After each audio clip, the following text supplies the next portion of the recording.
Welcome to the podcast that is designed to fuel your success in selling technology solutions. I'm your host, Josh Lopresto, SVP of Sales Engineering at Telarus, and this is Next Level Biz Tech. Everybody, welcome back. We are back talking about the good, the fun, the dark world, potentially, of security.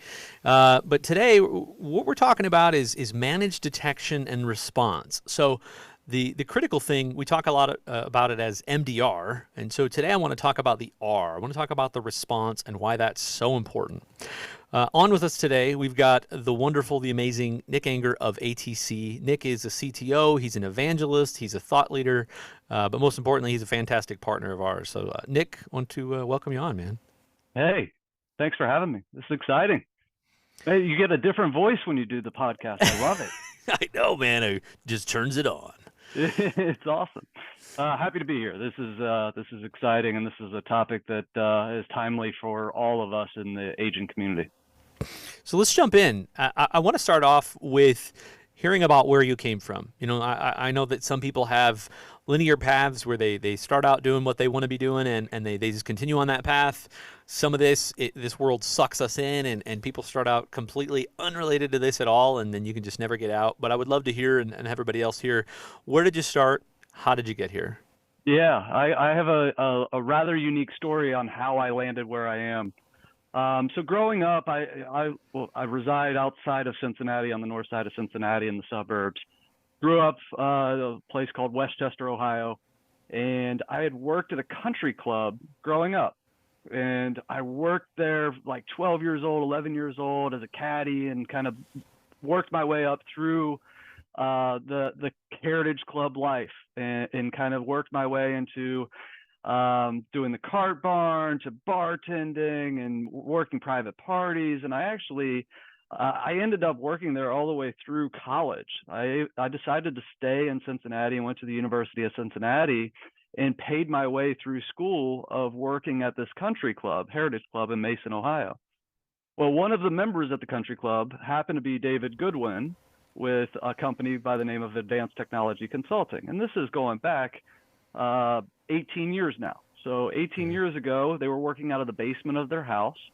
And it was Dave and a guy that was supporting Dave's efforts, again, working out of Dave's basement, Clayton Connor. And I was 20 years old. I was going into my junior summer. Actually, I was going into the summer before my senior year.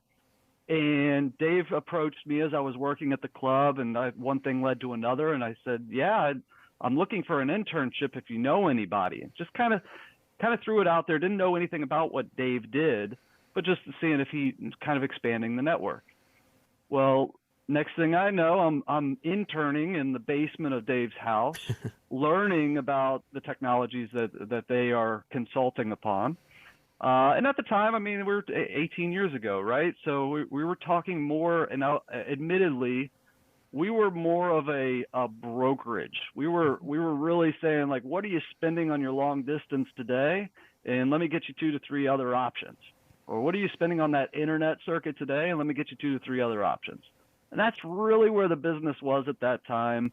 And I was always growing up, I was tech savvy. I was into technology. I always had the latest and greatest cell phone. I wanted to have the latest and greatest technologies. I was always intrigued by the networking and the next generation of whatever was coming next.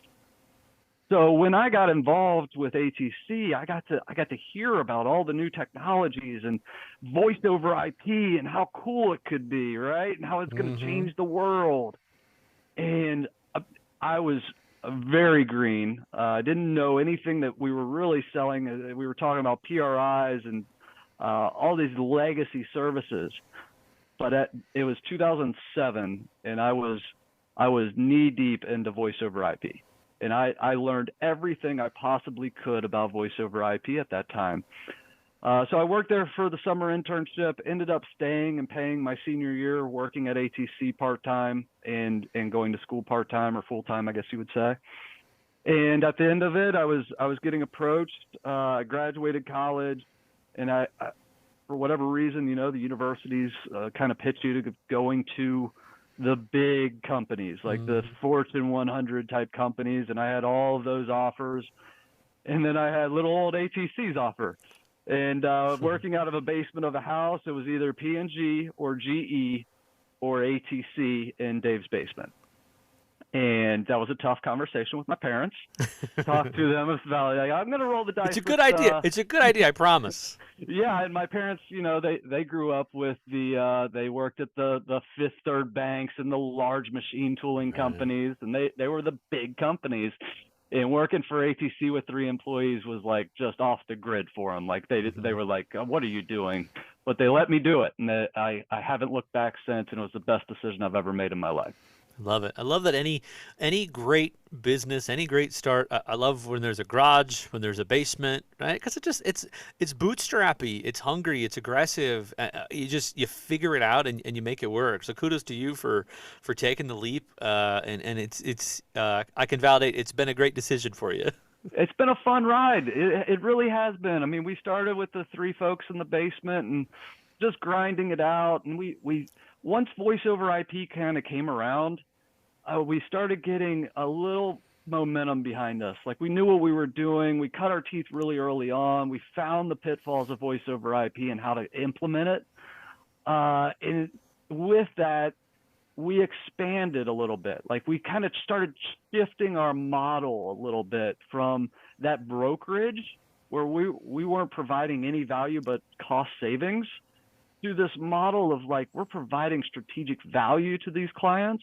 Like, and I found huge benefit, or huge reward, I should say, on the impact you could make within a business from an operational efficiency standpoint, or just operations in general. You're changing the way they operate.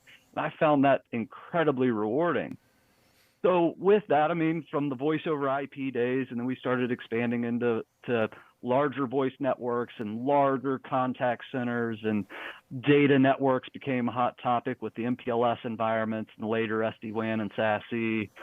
So we started adding a couple employees. We added a director of marketing to kind of help tell the ATC story, because we were good at what we did, but we didn't have anybody really telling our story for us. Right.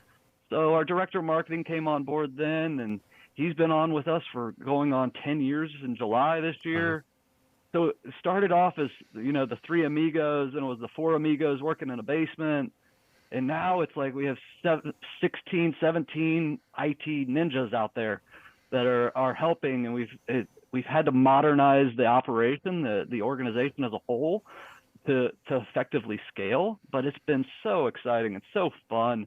And the technology is ever changing. You have to, as you can attest, you have to be thirsty for knowledge in this industry. You have to be learning to learn on the bleeding edge and implement on the leading edge. Yeah. And I can't emphasize that enough. As soon as you stop learning, you stop growing. I agree 100%. And I want to get into a little bit on early on security exposure. Before I do that, I want to call out something though, because I think you guys do such a bang up job. We've been able to be in the trenches together on some pretty cool deals. Yeah. And you guys have you've obviously expanded far beyond the original days of what you do, right? Expanding this into other advanced services now. But can you talk to me a little bit about, for anybody that's not familiar, who ATC is now? You have a really methodical, very granular, very polished, the way that you work with customers and present the value prop. Maybe you can just talk about that for a second, and then we'll jump into some of your early exposures into security. Perfect. Yeah, happy to tell the story. So we are what we consider a next generation IT consulting agency and professional services firm. We specialize in 4 core areas: voice, network, cloud, and security. We go very, very deep in each of those categories. We have a 23-year proven process that we follow for every single engagement. We call it the Delta process. And it walks the client and us through a methodical, like you mentioned, very methodical process of making sure that we're scoping services correctly, evaluating the current environment accurately, making sure that we clearly delineate the business requirements for every single engagement before we engage a vendor. So we have a team of consultants on our staff here that walk these clients through the process for every engagement. And it's proven time and time again that if we follow that process, that it's not only successful for the client, which is number one always, but it's successful for the vendors that are at play, because at the end of the day, if we aren't doing right by the client and we aren't doing right by the vendors, it's not successful for us, because at the end of the day, we're the ones having to support that, and we're the ones they call upon saying, why did you recommend this solution that didn't make sense for us? And I think that that's the three-legged stool, right? Like all three parties have to be whole in that. And it's been proven through that process that all three are successful in being satisfied if we follow the process. And it's been proven time and time again, as soon as we step out of that process and don't do it that way, it falls apart. Right. So we've really hammered down on that process and making sure that we follow it for every engagement. Awesome. Love it. Let's talk about your early on exposure to security. I would love to hear first on, because we're going to transition this right to something more recent, and as you mentioned, right, the technology's gotten crazy complicated and it's evolved and it's fun and we've had to learn all that along the way. Take me back. Walk me through one of the first opportunities that you worked on, or one of the first chances you had to really learn about this idea, the broader security landscape. Where was it? What did it look like? What was the technology like? And really, what were the problems that you were trying to solve? Well, I'll give you a little story of how I've evolved within ATC on that aspect. Very early on in my career, I had the opportunity, I should say, of working with a very large hospital network. And it was an opportunity that was a UCAS opportunity back in 2009, that it was more UCAS related. They wanted to revolutionize their 110 locations in a big hospital footprint, about 5,000 users at the time, and it ended up growing through acquisitions. But through that process, we were also dealing with a network modification. It was a rejuvenation of legacy point-to-points into a traditional multi-point to multi-point solution. It was more of a layer 2 type solution, but it was any to any. With that transformation, if you will, they were talking about security. And this was, at the time, I was in over my head on the security conversation. I was just a fly on the wall trying to learn as much as I could. During that endeavor, I learned so much about networking, so much about the network stack, how all of it fits together, how all of the routing works, even how BGP and the disaster recovery plans based on BGP routing, all of that, how all of that worked.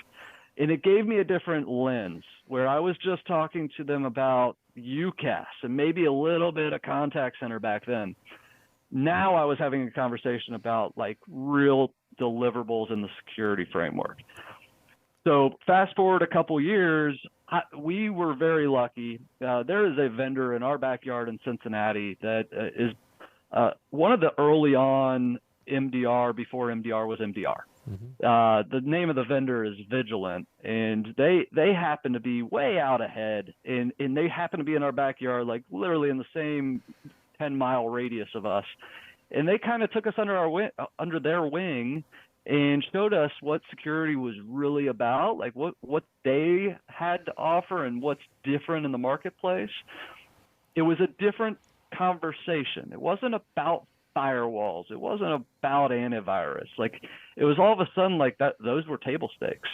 And I started seeing that. And I started like, okay, yeah, why would I want to sell a box or a firewall that's only, at the time, only as good as the firmware that was on it at that given time? Now we've transitioned since that a little bit, but like the antivirus, like it was just a license that was just kind of out there and nobody really had any visibility into.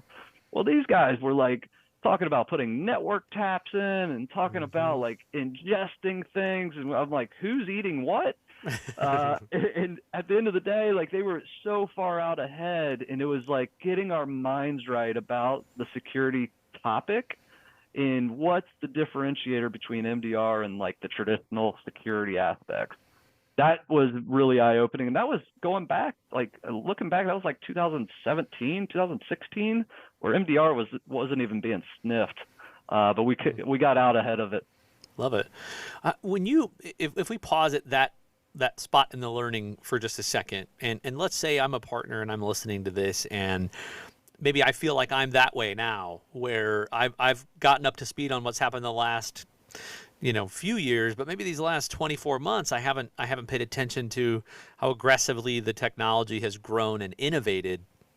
When you're opening up that conversation with a customer and you're having a talk track like that with kind of what you picked up on and what you learned from Vigilant about having it a little different, how do you feel how does that help your relationship with the customer evolve? Does it solidify the Delta process? Does it just show that, wow, I got to think of you guys for everything? Like, what does that lead to? Yeah, I would say we are very good at having business discussions. Like we talk high level about business impact, what's hindering their growth, what are they worried about? What if something like XYZ were to happen to your business? How would you respond? What type of a lot of folks nowadays are having compliance. Just having a business discussion about compliance and regulation, and do you have anything that you need to adhere to? I mean, you could be working with a jewelry store, and they now all of a sudden have a PCI compliance they don't have any idea how to comply with. They have no idea, and just helping them through that process. It's more about gaining the trust that you really care about their business. Mm-hmm. And that I couldn't emphasize that enough. I mean, you have to build the trust that you care about their well-being, the business's well-being, and the business growing for you to gain the trust to even advise that client. And I would say, we're a fairly technical group. Our group has enough of the technical aptitude to go pretty deep on the security questions on their own, but the person just starting out, they don't need to be. Just gain the trust of the client and bring in the great folks that Josh and the team have, and really they can have the tough questions, the technical questions, and not get exposed like not knowing something. Yeah. There's no one out there. That would be another thing. There's no one out there that knows everything about security, including your customer. Well, that's a good way to put it. I love it. Gain the trust. I show that you care. I think that's huge. That's a great way to put it. Let's talk about the evolution of this product set. So, we grew up, we saw Norton and McAfee and some of these consumer grade endpoints, and we called it antivirus. And then it seems like it evolved, and there was anti-spyware, there was adware, there was all these things, and the names kept changing. And then, then it's sort of combined a little bit, and AI got embedded in the back end, but we didn't really know how AI was helping us or how we could quantify it. And now here we are at MDR. We passed over EDR, endpoint detection, because we realized it's really hard to do on your own. But now we're at MDR, managed detection and response. What's your opinion on it? It feels like, maybe we do this again in 12 months and XDR takes over the world and it's another acronym. But what do you think about that journey? Why has this, over the last 5 years, really solidified to be an MDR journey? And what are you seeing out there when you're talking to customers? Or why does MDR pique interest now? Oh, man, I could go a bunch of different angles on this. I mean, really, what is MDR, right? Like, it's changing so much so quickly on a daily basis. I think I could ask 2 or 3 or 4 different vendors to give 4 different answers of what the actual MDR product set is. I think it's evolving and changing with the times, because I feel like, one, there's different buyers out there. There's different ways of consuming this product, and I would expand on that. Like the enterprise, the large enterprise, they have a team of security architects that know the tools that they want to buy. They know exactly the gap that they have within their enterprise that they're trying to fill for, and they know the vendors. So they're looking for you to help procure that, and they're wanting to make sure that they're procuring it in the right way. For the mid to large size business, or maybe even small enterprise, they don't have 25 security architects on staff. They don't have a SOC internally. They're looking for solutions. They're looking for advisement. And I think that that's where the MDR piece comes into play. Now, I can make the argument MDR has a couple different components. I think the MDR has the endpoint component, and I think that next generation antivirus that's evolved into the endpoint component of this, it has to have the visibility. It has to have the defense mechanisms to stop a threat on the endpoint. I would also make the argument that the new MDR products have to have a network component. So I think that the same reasons they have to have the visibility and the ability to stop a threat when it happens. And I would think that the MDRs of today must communicate between the two and have a central repository of all security events that are occurring on those two pieces. That would be what a SIM would be providing to you. And then I think you need some type of group that's going to respond to those events. So when things happen and we shut something down, they need to respond accordingly. And that is what your SOC is going to do. And that SOC could be internal or it could be external. It could be outsourced as a service. And those four components, there's others, don't get me wrong, but those four components are the bare minimum in my mind to set up the framework of an MDR solution. And I think that I know there's vendors out there that do that as a complete comprehensive solution to a customer that can be productized and consumed as a whole. In addition to that, you could take it a step further and take in start consuming the AWS and the Azure and the Google suite. You could also take it into ingesting other logs, such as your firewall logs and things like that. I think that that's taking it to the next level. I think at the bare minimum, it's endpoint, it's network, it's SIM, and it's SOC. That's how I would define it. I don't know if that resonates with you. I know. I agree. You painted a good journey, I think, to help underscore what these components are, because I think that's part of the partner discussion is how do I understand where they are, what they need. And so I love the vision that you painted about what an enterprise, where their mindset is versus kind of the mid-market and those. And I think you're right. I do agree with those components. And I think part of the time, if we understand at least what those components are or some sort of framework, then we can figure out, hey, do you have these components now? And we can ask which of these are on your roadmap or on your journey, right? Or have you thought of this? And then we can certainly stop and say, okay, I would love to have a deeper discussion with you about that to figure out where we can augment. And so I think that's important.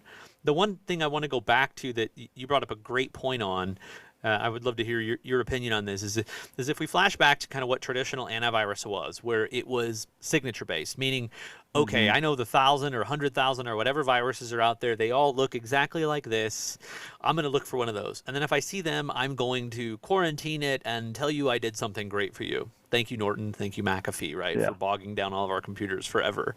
Yeah. But now if I look at, to your point of what that's evolved to, we talk about layering in AI, it's not, having the network connection, like you mentioned, enables a lot of that. Well, what do I do when it doesn't match? It's more about find out what's normal and tell me when something's not normal. And so, we as tech nerds get to see this stuff every day and look at these products, see what's real, really dig into it. I'm curious from your perspective, when you're in a conversation with a customer, I want to talk about the hard part of this conversation. How do you help them understand that they need help? What have you found really the most successful part of that? Because we talk a lot about, staffing shortages, and you brought up a great point that people don't have all the people and nobody knows everything. How do you drive that point home that, here I understand the evolution, I understand the product sets. Is it going over the four things you just mentioned, or what's that talk track? Well, it's a couple things. One, I would always walk them down the path of you don't have the in-house resources to be able to manage a SOC 24/7. If you did, I would walk them down a mathematical formula of saying, here's the average salary, here's how many hours you would need these people, how much is this going to actually cost you to do this? And I inevitably would get the argument, well, they'll just wake me up out of bed. Yeah, until you don't. And it's a serious scenario. The piece that you brought up, the AI and the machine learning behind the scenes, that's the difference on that endpoint that we were talking about from a protection standpoint. And I like how we're going to get into the weeds now. I love it. Like, there is no way for the legacy products to keep up with those signature changes that are happening real time. In the newer products, they're ingesting a whole bunch of signature sets behind the scenes that are getting released. So they're getting fed in all the time and getting pushed out to the endpoint. In the past, as we were doing patches and things like that, we everything's happening faster. So like waiting for a patch to go out, that doesn't do us any good because it's already been exposed to whatever bad's coming down the pike. So it's all about that AI, the machine learning, but at the same time getting the signatures out to the endpoint as quickly as humanly possible. Going into the AI and machine learning, like it starts to learn the progressions of the organization as a whole. Is it normal for me to have users all of a sudden in Europe? Is it normal for users to all of a sudden show up in Japan? Is it normal for Nick to log into XYZ server at 3 a.m. while he's traveling in California? All of those go into that AI and machine learning, giving responses back to the organization. Is this a yellow thread, an orange thread, or a red thread, in how fast we need to respond to these things? Because as we mentioned earlier, it's like it's happening faster and faster, and the ordinary business out there cannot keep up with it. Yeah, great points. So as we're into the weeds, I want to talk about maybe a more recent opportunity. So the thing that we always joke about in here is that, man, these customer environments never end up looking exactly like what we were told they might, what the problem might be. And I love that because this helps us underscore, like, did you think of this? Did you think of this? And so can you walk us through an example of somebody that you've come into, what you were told the problem was, what you found out they really had, and what how you ended up helping them? What kind of technology did you put in place? Oh man, there's so many. I'll wax a little more philosophical in case they hear this, but I will give you a couple different examples here. So we walked into an opportunity that it was they had it figured out. I don't think I bet every agent out there has been in these types of meetings, right? Like, I got it covered. We don't need to talk about security. Yeah. And then after we go through our Delta process, and part of our Delta process, and I encourage everybody to do this, is we do an audit and assessment of their entire environment. And they might say, no, you don't need to audit what our endpoint is. You don't need to audit what firewall versions we are on or how old our firewalls are. Yeah, we do. And just keep pushing, like, yeah, we need to get a full capture of everything holistically that's going on within your environment so we can advise you holistically of the best solutions to go forward with. And uncovering all of those, and then we do this across the board, whether we're talking about voice, whether we're talking about network, whether we're talking about cloud, or we're talking about security, we're going to get really, really granular on getting an understanding of their current environment. Well, after they said we got security covered, we don't need to do anything, the CIO kind of comes over the top and says, yeah, why don't we take a look at that? We want to make sure that we're buttoned up the best we can. And we came across it, and again, I'm not going to throw too much out. The firewalls were end of life, end of support. We uncovered an entire network opportunity by talking about the security conversation. Then we talked about, from a compliance standpoint, what do you need to comply with? What type of regulations are coming down on you guys? Oh, by the way, you need to do MDR. Like, we haven't even touched on the cybersecurity insurance aspect of this. During this conversation, the CFO happened to be in the room. He says, I just got our cybersecurity insurance, and it's going to double next year. And I have 4 pages of questions that I need to respond to. Can you guys help us fill that out? This is all in the same meeting. The CFO goes, okay, we need to do this. MDR was one. Multi-factor was one. Yeah. Like, all of these things that the cybersecurity insurance is saying you're going to get dinged on and double for the following year are things that you can take advantage of by just making yourself more resilient and more buttoned up from a cybersecurity posture.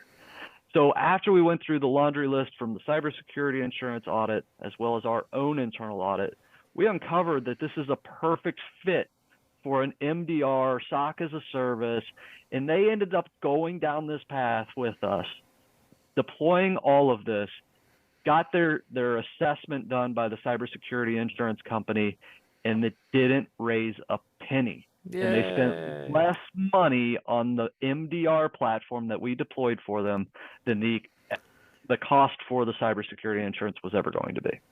By deploying technology, they reduced their cybersecurity insurance. Love it. Love it. Great stuff. Okay. The CFO was ecstatic. Same with the CIO. Yeah, when you can come in with something that appears on the surface, as a knee-jerk reaction to be a net new cost, and it ends up, besides the brand building and protection and all of that, happens to save money.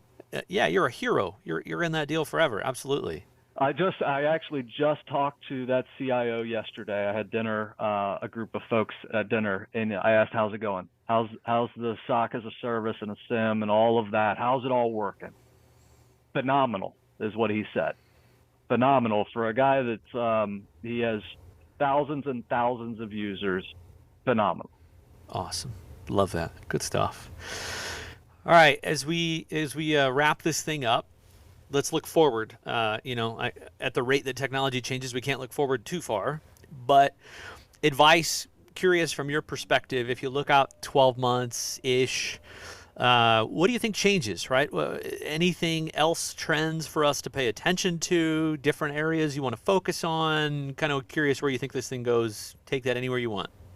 Oh, man, it could go a lot of different ways. I don't know if there's going to be a right answer to that one.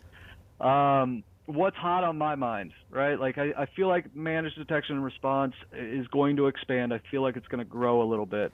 The next in my line is identity access management, PAM, privileged access management, things like that can kind of shift the conversation a little bit. Like we start talking about ZTNA, we start talking about getting really granular with our networks. Who needs access to what and why? Like, let's have like real discussions about that. From a security landscape, the managed detection and response is going to get more robust. It's going to expand I feel like the ingestion points we're just going to grow, and we're going to have more visibility, more granularity, and more fast responses so we can get out in front of this thing. I feel like we've been from a security posture, based on the toolings that we have, we've been very reactive. We are starting to get to that machine learning and AI that it's just starting to get proactive. We're almost there, and I feel like we're on the cusp of it, and it's going to be exciting. Couldn't agree more.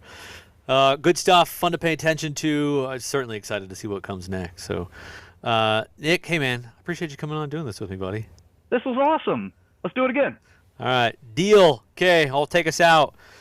All right, everybody, I'm your host, Josh Lopresto, SVP of Sales Engineering. This is Next Level Biz Tech Podcast. I want to thank Nick Enger of ATC. Thanks so much for coming on. Until next time, everybody. Next Level Biz Tech has been a production of Telarus Studio 19. Please visit Telarus.com for more information.